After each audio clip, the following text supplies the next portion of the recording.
And the last trend we're going to look at in detail is the B2B storytelling and humanization aspect. So in 2023, we'll expect to see more humanization storytelling in B2B marketing. And again, this has been a trend, and I don't know if it's accelerated by the pandemic. It certainly would look that way, because the traditional ways of B2B marketing are evolving and adapting to the digital world. In B2B marketing and sales, it was typically cold calling, it was sending emails, it was a lot of that sort of direct and a slightly aggressive approach in terms of sales and marketing in the B2B world, and that has softened slightly, and a lot of that is to do with the digital world and how people are interacting online. And we've seen on the likes of LinkedIn there, brands starting to showcase their authentic and human side to connect with their audience, which effectively will build trust. So we've seen a lot of more personal posts on LinkedIn over the last year talking about kids, family members, issues that people have been having, mental health issues, bereavement, all sorts of things covered on the LinkedIn platform. And we'll see lots of individuals, but also brands getting that human side across over the next 12 months, because essentially what that does is, again, it's that authenticity. It's showing how authentic you can be, and that personal and human connection, which has proven to build trust with brands and with individuals. So that's something we'll see over the next 12 months, and something if you are in B2B marketing and utilizing LinkedIn, it's certainly something to consider. So very quickly, we also have some sort of other noteworthy trends. There's going to be big challenges ahead for some of the social media giants, not more so than Twitter, who Elon Musk has just bought for 44 billion, even though the yearly revenue is much less than anywhere close to 44 billion. And it's really, it's going to be fascinating to see how he tries to get that money back, what he can do. I know he's already stripped a lot of the company away and made redundancies and introduced a few things, but it's going to be a real challenge to see how he can recoup that money and what changes he's going to make to the Twitter platform.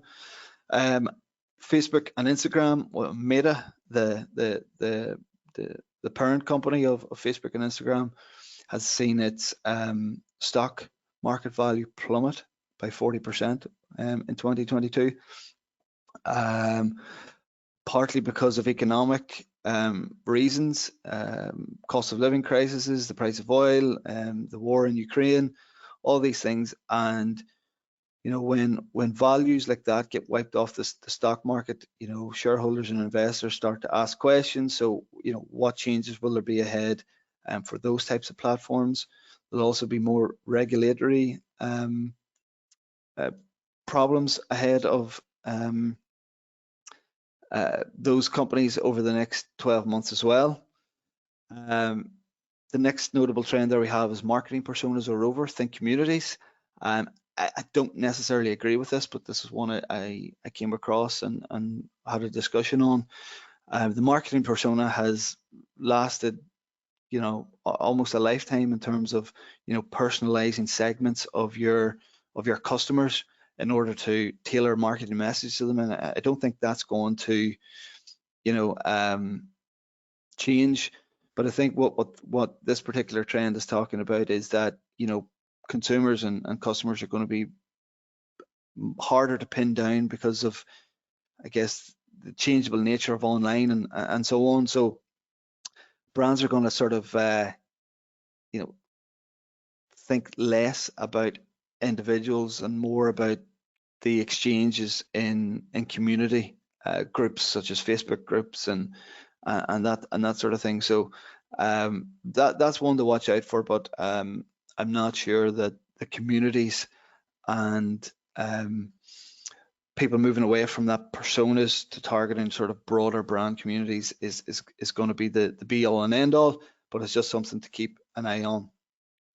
We'll also see decentralized social networks being the next big thing. And that's, I guess that's a concern around social networks, is the lack of the current social networks, is the lack of control the individual has. You know, decisions on what's published, how data is stored, hyper censorship, and so on, is all determined by the social network. There are networks and emerging, such as LOL, Favor, BeReal, as I mentioned earlier, Social as well, which are becoming more and more popular and getting a slice of the conversation. That they're not taking over, but they're starting to grow followers, and that's because they're decentralized. They're controlled more by the individual. The individual has more control over what happens on those platforms than the bigger networks. Short form vertical content. You know, we've seen probably maybe 3, 4, 5 years ago, everyone was encouraged to turn the phone horizontal and take a video that way, whereas it's flipped, largely down to TikTok, where short form vertical video is key, and we'll see. You know, I guess over the last 12 months, we've seen, well, shorter than 12 months, we've seen a lot of the platforms direct you towards the vertical video. You know, Instagram has just made every video you post on the platform as a reel, a vertical video.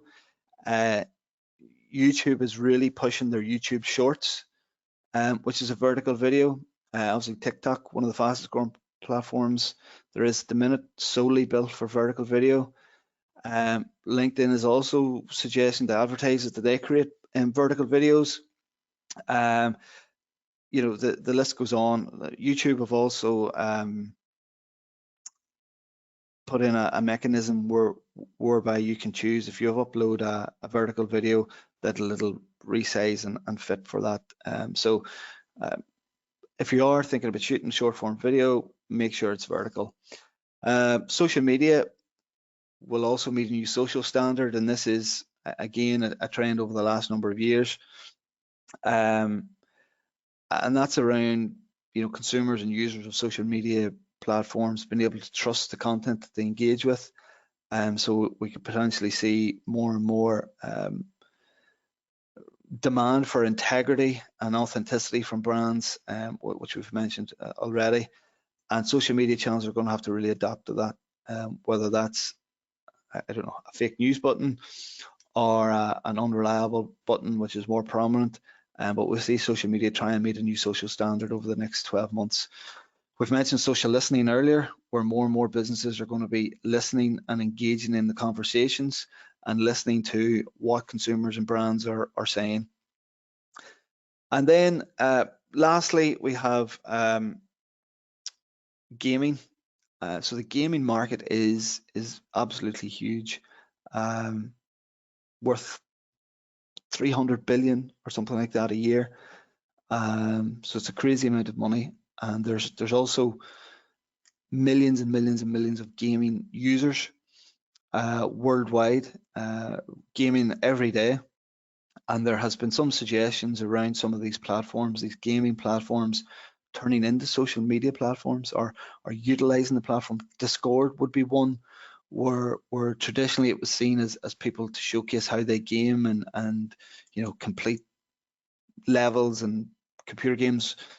But there's also, Discord has become a real community where people can share picture stories, interests, comments, thoughts, and so on. So just to keep an eye on some of these gaming communities, if that is your target market, and how they can emerge or possibly emerge as the next social media platform. So that's all the trends that we're going to look at today. Hopefully you find some of them useful, and you're able to apply them to your business over the next 12 months.